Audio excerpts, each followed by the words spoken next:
ويذكر اسم الله في أيام معلومات على ما رزقهم من بهيمة الأنعام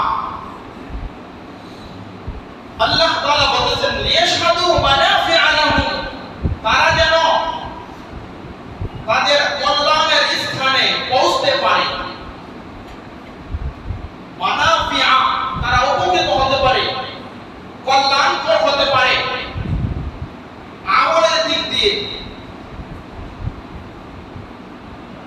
ওয়ায়াযকুরু ইসমাল্লাহ, ওয়ায়াযকুরু, তারা স্মরণ করবে, ইসমুল্লাহ, ইসমুর নাম আল্লাহ, আল্লাহ তাআলার নাম।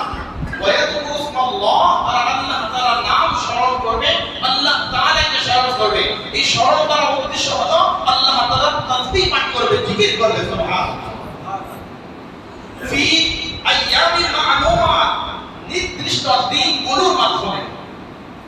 তাফসীরে রুহুল মাআনি, তাফসীরে মারহানি, বিভিন্ন তাফসীরের কিতাবের মধ্যে এই আয়াতের বর্ণনার মধ্যে আসছে, এই আয়াতের তাফসীরের মধ্যে আসছে ফি আইয়ামিল মা'লুমাত, তার উদ্দেশ্য হলো এই জিলহজ মাসের প্রথম 10 দিন। সুবহানাল্লাহ।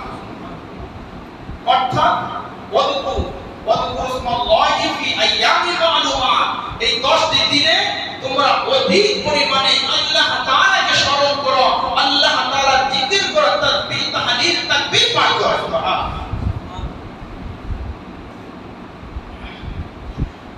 কোন মুফাসসির এই ফি আইয়ামিল মা'লুমাতের দ্বারা উদ্দেশ্য নিয়েছেন জিলহজ মাসের 10, 11, 12, 10, 11, 12 এই 3 দিন। এই 3 দিন তোমরা বেশি পরিমাণে ইবাদত করো, আল্লাহ তাআলা জিকির করো। আরেক মুফাসসির কেরাম বলেছেন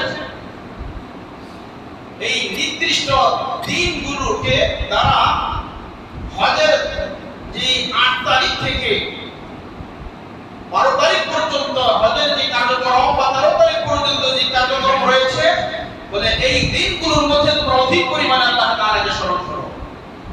মোট কথা মজমুআতে সমস্ত তাফসীরবিদ এই কথায় একমত, ওয়াযকুরু ইসমাল্লাহ, তোমরা আল্লাহ তাআলাকে স্মরণ করো, আল্লাহ তাআলার জিকির করো, তাসবিহ, তাহলিল তোমরা পাঠ করো ফি আইয়ামিল মা'লুমাত, এই নির্দিষ্ট এই জিলহজ মাসের প্রথম 10 দিন। তাহলে কোরআনে কারীমের আয়াতের মাধ্যমে 10 রাতের ফজিলত এবং 10 দিনের ফজিলত, শুধুমাত্র আমরা এখন 10 দিনের ব্যাখ্যা বিশ্লেষণের আমল আমরা পেয়ে গেলাম। রাতের ব্যাপারে হাদিস শরীফের মধ্যে আসছে রাসূল করিম সাল্লাল্লাহু আলাইহি ওয়াসাল্লাম বলতেছেন মা মিন আইয়ামিন আহাব্বু ইলাল্লাহ আই তা'বুদা লাহু ফিহা। রাসূল করিম সাল্লাল্লাহু আলাইহি ওয়াসাল্লাম বলতেছেন আল্লাহ তাআলার কাছে মা মিন আইয়ামিন আহাব্বু ইলাল্লাহ, অধিক পছন্দনীয় আমল হলো এই জিলহজ মাসের প্রথম 10 দিন। বলে এই প্রথম 10 দিনের ইবাদতের চাইতে অন্য কোন দিনের ইবাদত আল্লাহ তাআলার কাছে এত প্রিয় নয় যত প্রিয় এই জিলহজ মাসের প্রথম 10 দিনের ইবাদত। এরপরে রাসূল করিম সাল্লাল্লাহু আলাইহি ওয়াসাল্লাম বলতেছেন সিয়ামু কুল্লি ইয়াউমিন মিনহা বিসিয়ামি সানাতি, এর প্রত্যেকটি জিলহজ মাসের 1 তারিখ থেকে নিয়ে 8 তারিখ পর্যন্ত যে রোজাগুলো রয়েছে, এক একটা রোজার বিনিময় সিয়ামু কুল্লি ইয়াউমিন মিনহা, সিয়ামু রোজা কুল্লি ইয়াউমিন প্রত্যেক দিনের, মিনহা অর্থাৎ এই আশা এই 10 দিনের মধ্য থেকে 1 দিনের রোজা, বিসিয়ামি সানাতি, বলে এক একটা রোজার বিনিময় 1 বছর রোজা রাখার সওয়াব আল্লাহ তাআলা বান্দার আমলনামার মধ্যে দিয়ে দেবে। সুবহানাল্লাহ। সিয়ামু কুল্লি ইয়াউমিন মিনহা বিসিয়ামি সানাতি,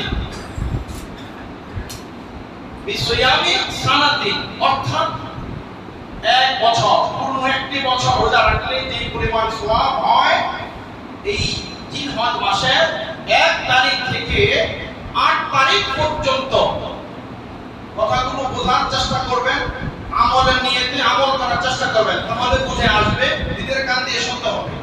আর শুনলাম হুজুর বলতেছে কিন্তু পরে মনে নেই, আমল করার কোনো চিন্তা নেই, তাহলে কোনো ফায়দা নেই।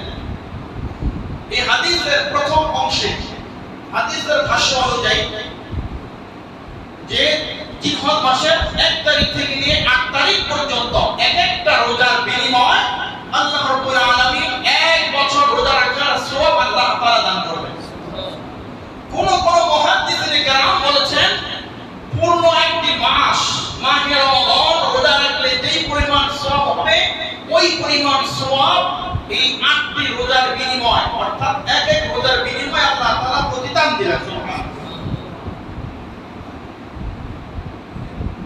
এরপর আল্লাহর হাবিব বলতেছেন ওয়া কিয়ামু কুল্লি লাইলাতিন মিনহা, ওয়া কিয়ামু কুল্লি লাইলাতিন মিনহা, আর এই জিলহজ মাসের এক এক রাতে ইবাদত যদি কেউ করে বিকিয়ামি লাইলাতুল কদরি, তাহলে সে যেন লাইলাতুল কদরের রাতে ইবাদত করে যে পরিমাণ সওয়াব হবে, এই রাতের এক এক রাতের ইবাদত ওই লাইলাতুল কদরের সমপরিমাণ সওয়াব আল্লাহ আপনার আমলনামার মধ্যে দিয়ে দিবেন।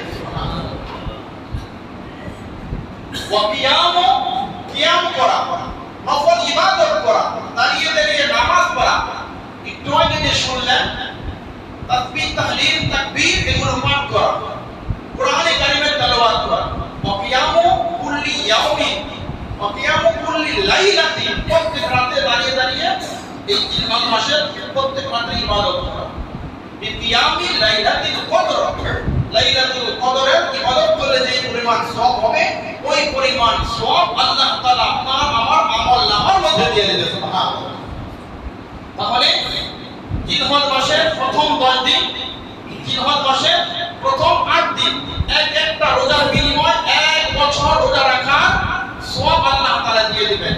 কোন কোন মুহাদ্দিসিন کرام বলেছেন মাহে রমাদানের পূর্ণ একটি মাস রোজা রাখলে যেই পরিমাণ প্রতিদান আর জাযা পাওয়া যাবে, ওই পরিমাণ প্রতিদান আর জাযা আল্লাহ তোমাকে দিয়ে দেবেন। আর এই রাতের ইবাদতগুলো হলো, এই রাতের ইবাদতগুলো হলো যে সবে কদরের রাতে ইবাদত করে যেই সওয়াব হবে, ওই পরিমাণ সওয়াব আল্লাহ আপনার আমলনামার মধ্যে দিয়ে দেবেন। এই হলো 1 থেকে 8 পর্যন্ত। এবার আসেন 9 তারিখের কথা। হাদিসের পরের অংশে ওয়াসিয়ামু ইয়াউমা আরাফা, ইন্নী আহতাসিবু আলাল্লাহ আন ইউকাফিরা আস-সানাতাল্লাতী ক্বাবলাহু ওয়াস-সানাতাল্লাতী বা'দাহু। আল্লাহর হাবিব বলেছেন আমি আল্লাহ তাআলার কাছে আশাবাদী, আমি আল্লাহ তাআলার কাছে আশা রাখি আমার কোন উম্মত যদি এই জিলহজ মাসের ইয়াউমে আরাফা, এই আরাফার 9 তারিখের রোজা যদি কেউ রাখে, আইয়ু কাফিরা সানাতাল্লাতী ক্বাবলাহু ওয়াস-সানাতাল্লাতী বা'দাহু, তাহলে তার পূর্বপর পিছনের এবং সামনের 1 বছরের গুনাহ আল্লাহ তাআলা maaf করে দিবেন। সুবহানাল্লাহ। তাহলে 8 তারিখ থেকে 9 তারিখের রোজাটাকে আল্লাহ রাসূল একটু আলাদা করলেন। এটার একটু ফজিলত বেশি, এটার গুরুত্ব বেশি। বলতেছেন 9 তারিখে রোজা যদি এই জিলহজ মাসের 9 তারিখে রোজা যদি কেউ রাখে, তাহলে আল্লাহ তাআলা তার পিছনের 1 বছরের গুনাহ এবং সামনের 1 বছরের গুনাহ আল্লাহ maaf করে দিবেন। এখন প্রশ্ন হলো হুজুর, আল্লাহ তাআলা পিছনের 1 বছরের গুনাহ আমাকে maaf করলেন, আলহামদুলিল্লাহ, কিন্তু সামনে তো আমার 1 বছরের গুনাহ আল্লাহ ঘোষণা করলেন যে সামনের 1 বছরের গুনাহও maaf আল্লাহ করে দিবেন। এখনো তো আমি সামনে ওখানে তো হয়নি, আমি যাইনি, তাহলে কিভাবে? মুহাদ্দিসিন کرام এই হাদিসের 2টা ব্যাখ্যা করেছেন। 1 নাম্বার হলো আইয়ু কাফির সানাতাল্লাতী ক্বাবলাহু, তোমার পূর্বের গুনাহ তো 1 বছরের গুনাহ আল্লাহ maaf করে দিবেন, আর সামনের 1 বছরের গুনাহ যে আল্লাহ maaf করবেন, এই 2টা ব্যাখ্যা হাদিসের। একটি ব্যাখ্যা হলো সামনে 1 বছর যে আপনি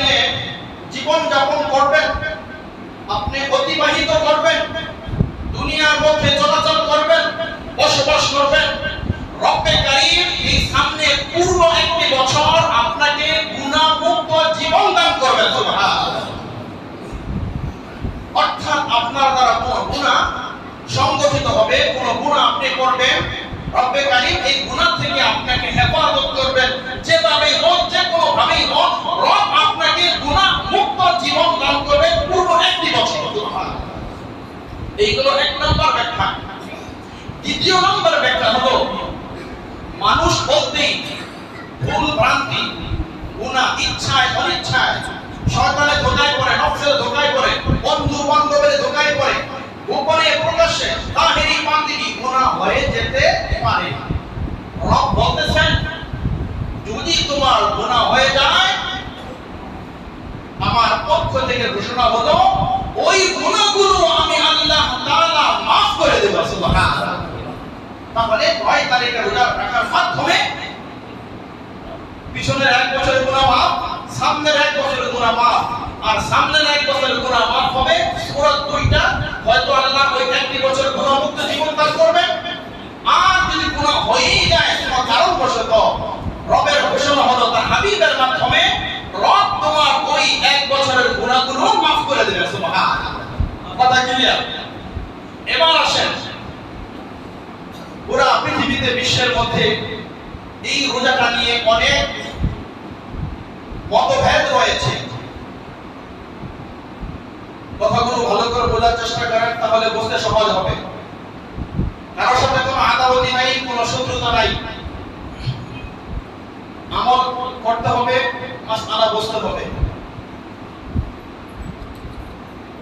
9 তারিখের যে রোজাটা হাদিসের মধ্যে আসছে, সিয়ামু ইয়াউম আরাফা, আরাফার দিন যে ব্যক্তি রোজা রাখে, এই আরাফার দিন দ্বারা উদ্দেশ্য হলো, যেমন একটু আগে আমি আপনাদেরকে ওয়ায়াদকুরুসমাল্লাহি ফি আইয়ামিন মা'লুমাত, তোমরা আল্লাহকে স্মরণ করো নির্দিষ্ট এই দিনগুলোতে।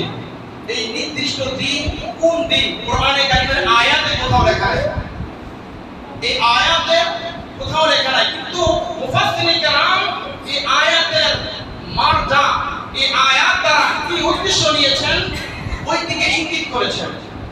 যেমন আল্লাহ কোরআনে বলেছেন, আমিনু কামা আমানান নাস, আমিনু তোমরা ঈমান আনয়ন করো, ঈমান আনো, কামা যেমনই ভাবে আমানান নাস। এখানে নাস দ্বারা সমস্ত মুফাসসিরিন কেরাম একমত, এখানে এই নাস দ্বারা হযরত সাহাবায়ে কেরাম রাদিয়াল্লাহু তাআলা আনহুম আজমাইন কে উদ্দেশ্য করেছেন। যে সমস্ত সাহাবায়ে কেরামকে, সাহাবায়ে কেরাম যেভাবে ঈমান এনেছেন, এই সাহাবায়ে কেরামের মতো ঈমান তোমরা আনো, ঈমান আনয়ন করো। সুবহানাল্লাহ। তাহলে এই নাস দ্বারা কোরআনে কারীমে আল্লাহ মেজদাক উল্লেখ করে নাই, উদ্দেশ্য করেন নাই, আল্লাহ মেনশন করেন নাই। মুফাসসিরিন কেরাম এই আয়াতের এই নাস দ্বারা কি উদ্দেশ্য নিয়েছেন তারা বর্ণনা করেছেন। সুতরাং হাদিসের মধ্যে আসছে সিয়ামু ইয়াউম আরাফা, কেউ যদি আরাফা রোজা রাখে, এই আরাফা এই শব্দ দ্বারা সকলেই 9 দিন হজ উদ্দেশ্য নিয়েছেন। সৌদি আরবের গ্র্যান্ড মুফতি আব্দুল্লাহ বিন বাস, ইবনে তাইমিয়া সহ এবং আরো যে সকল বড় বড় ইমামরা রয়েছেন, সকল ইমামের ঐক্যমত, তারা একমত পোষণ করেছেন যে ইয়াউমে আরাফা দ্বারা উদ্দেশ্য হলো বলে জিলহজ মাসের 9 তারিখের রোজা। আচ্ছা, যে দেশের মানুষ যাদের অবস্থার উপর নির্ভর করবে, তাদের অবস্থার উপর নির্ভর করবে, চাঁদ দেখার উপর নির্ভর করে তারা এই 9 তারিখে রোজাটা রাখবে। এবার একটু চিন্তা করেন, আমরা যদি বলি যে আরাফার দিন, তো সৌদি আরবে তারা ওই দিন আরাফা হজের দিন, তাহলে সৌদি আরব যেদিন আরাফা 9 তারিখ, ওই দিন আমাদের দেশে কয় তারিখ? 8 তারিখ। আরাফার দিন শেষ হওয়ার পরে হাজিরা যখন আরাফা থেকে এরপরে যখন তারা তার পরের দিন কুরবানি করবে মিনায় গিয়ে, আমাদের দেশে তার পরের দিন হলো 9 তারিখ। তাহলে যদি 9 তারিখ আমাদের দেশে হয়, তাহলে তার পরের দিনই তো আমাদের কুরবানি করা দরকার। আমরা তো সৌদি আরবের সাথে তার পরের দিন কুরবানি করি না। ইয়াউমে আরাফা যেদিন সৌদি আরবে, ওই দিন আমার দেশের 8 তারিখ, আর তাদের দেশে যেদিন 10 তারিখ, ওই দিন আমার দেশে 9 তারিখ। আপনি 8 তারিখে যদি ইয়ামে আরাফা রোজা রাখেন, তাহলে তারপরের দিন তো আপনার 10 তারিখ হওয়ার কথা। তো তারপরের দিন আপনারা কুরবানি করেন না কেন? তারপরের দিন তো আপনাদের কুরবানি করা উচিত, কিন্তু আমরা ওই দিনে কুরবানি করি না। তার মানে বোঝা গেল ইয়ামে আরাফাতের উদ্দেশ্য হলো এই জিলহজ মাসের 9 তারিখের উদ্দেশ্য। আরেকটু সহজে বুঝে আসবে, খুব দিলের কান দিয়ে কথাগুলো শুনেন। আমরা এই মাসের মধ্যে প্রথম 10 দিনের একটি আমল নবী আলাইহিস সালাম বলেছেন হাদিসের ভাষ্য অনুযায়ী যে এই প্রথম 10 দিনের মধ্যে 8 তারিখ অতিবাহিত হওয়ার পরে 9 তারিখ ফজর থেকে নিয়ে তোমরা আইয়ামে তাশরিকের যে তাকবীর আছে, এই তাকবীর তোমরা পাঠ করবে। তাকবীর পারেন সবাই এটা? হ্যাঁ, বলেন তো। আল্লাহু আকবার, আল্লাহু আকবার, লা ইলাহা ইল্লাল্লাহ, আল্লাহু আকবার, আল্লাহু আকবার, ওয়ালিল্লাহিল হামদ। এটাকে বলা হয় আইয়ামে তাশরিক। এই আইয়ামে তাশরিকটা শুরু হয় 9 জিলহজ ফজর থেকে। 9 জিলহজ ফজর থেকে আইয়ামে তাশরিক শুরু হয়। 13 তারিখ আসর পর্যন্ত, আসরের পর পর্যন্ত এই আইয়ামে তাশরিক এটা চলবে। মোট 23 সপ্তাহ। তাহলে আমরা যে যারা সৌদি আরবের সাথে ইয়ামে আরাফার সাথে 8 তারিখে রোজা রাখতেছি, আমরা 8 তারিখ ফজর থেকে কি আইয়ামে তাশরিক পাঠ করি ভাই? 8 তারিখ থেকে কিন্তু আমরা আইয়ামে তাশরিক পাঠ করি না। আইয়ামে তাশরিক আমরা পাঠ করতেছি 9 জিলহজ ফজর থেকে, কিন্তু রোজা রাখতেছি আমরা 8 তারিখে। আর আইয়ামে তাশরিক জিলহজ মাসের 9 তারিখ থেকেই আইয়ামে তাশরিক শুরু হতে হবে। তিনজন সাহাবীর বর্ণনা। হযরতে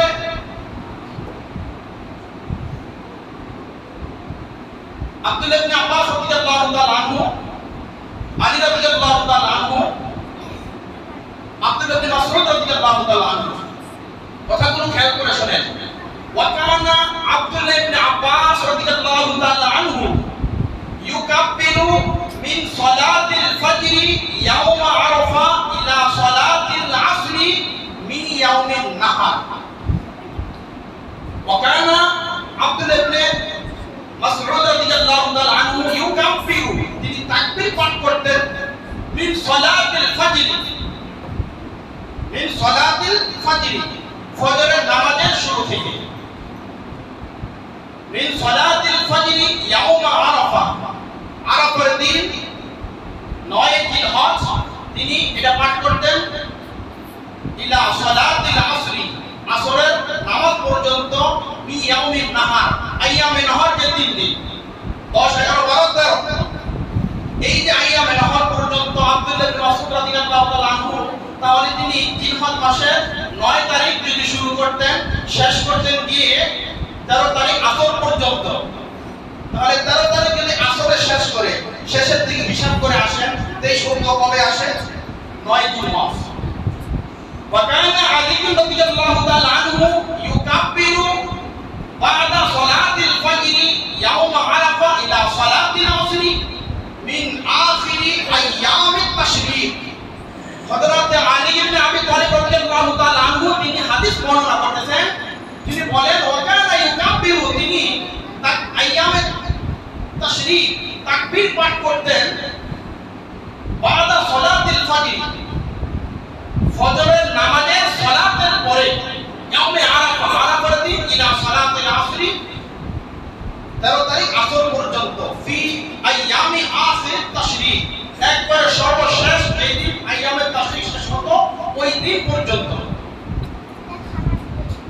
রাইসুল মুফাসসিরিন, পুরা বিশ্ব জগতে, পুরা পৃথিবীর শুরু লগ্ন থেকে এ পর্যন্ত সবচেয়ে বড় মুফাসসির, তাফসীরবিদ যিনি, রাইসুল মুফাসসিরিন, যাকে সবচেয়ে বড় মুফাসসির আব্দুল্লাহ ইবনে আব্বাস রাদিয়াল্লাহু তাআলা আনহু, তিনি বলেন ওয়া কানা ইউকাব্বিরু বা'দাল আসরি, আমি 13 তারিখ আসর পর্যন্ত, ইলা সালাতিল আসরি বা'দাল আসরি, 13 তারিখ আসর পর্যন্ত আমি এই আইয়ামে তাশরিক পাঠ করতাম।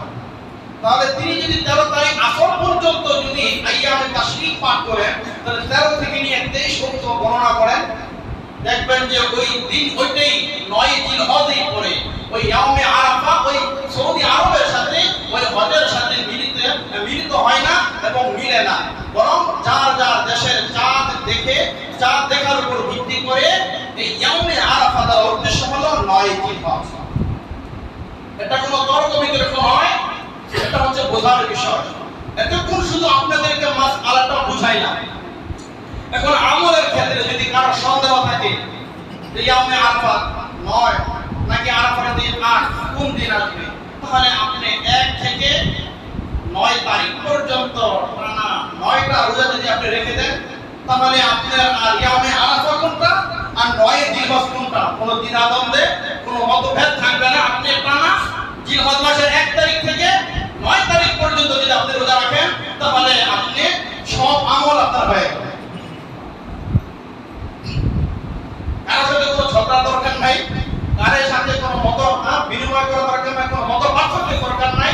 হ্যাঁ, আপনার কাছে মনে হচ্ছে ইয়াউমে আরাফা দ্বারা আমাদের দেশে যেদিন 8 তারিখ ওই দিন হাজিরা বাস করে সেখানে যাবে আরাফায় ওই দিন 9 তারিখ, তো ঠিক আছে, কোনো মারামারি মারামারি দরকার নেই, কোনো ঝগড়া বিবাদের দরকার নেই, আপনি বাস 1 থেকে 9টা রোজা রেখেছেন।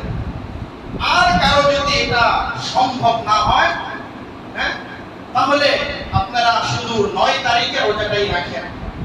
এই 9 তারিখে রোজা যদি রাখেন, তাহলে এর মধ্যে যে হাদিসের ভাষ্য অনুযায়ী আমল শুনবেন, হয়তো এর প্রতিদান আল্লাহ তাআলা আপনাকে আমাকে দেবে ইনশাআল্লাহ। মুহতারাম হাজিরিন, তাহলে আমাদের আজকে মূল আলোচনার মধ্যে আমরা পেয়ে গেলাম আরেকটি গুরুত্বপূর্ণ বিষয় হলো যে সকল ভাইরা কুরবানি করবেন। হাদিস শরীফের মধ্যে আসছে যে রাসূলুল্লাহ সাল্লাল্লাহু আলাইহি ওয়াসাল্লাম তিনি বর্ণনা করেছেন যে যারা কুরবানি করবে তারা যেন জিলহজ মাসের 1 তারিখ আসার আগে, অর্থাৎ জিলহজের 29 তারিখেই যেন তারা তাদের হাত পায়ের নখগুলো কেটে নেয় এবং তাদের চুলগুলো তারা কেটে নেয়। এরপরে কি করবে, যদি কেটে নেওয়া হয় তাহলে পূর্ণ একটি কুরবানির সওয়াব আল্লাহ তাআলা তার আমলনামার মধ্যে দিয়ে দিবেন। যে সকল ভাইরা কুরবানি করবেন, যারা কুরবানি করবেন তারা তো আলহামদুলিল্লাহ আজকে যদি চাঁদ উঠে যায় তাহলে তো আপনাদের নিয়ত আগেই রয়েছে। এজন্য আজকে জিলহজের 29 তারিখ যারা হাত পায়ের নখ কাটবেন, চুল কাটবেন, আজকে সূর্য ডোবার আগেই আপনাদেরকে হাত পায়ের নখ চুল এগুলো কর্তন করতে হবে, কাটতে হবে। যদি আজকে চাঁদ উঠে যায়, অনেকে চিন্তা করে হুজুর আজকে তো চাঁদ না উঠতে পারে, আগামীকাল তো উঠবে, তাহলে আজকে না কাটলাম। যদি আজকে ঘটনা করবে চাঁদ উঠে যায়, তাহলে তো আপনি এই আমল থেকে মাহরুম থাকবেন, বঞ্চিত থাকবেন। এজন্য যারা কুরবানি করবেন, মেহেরবানি করে আজকেই আপনারা এই আমল শুরু করবেন। আর বিশেষ করে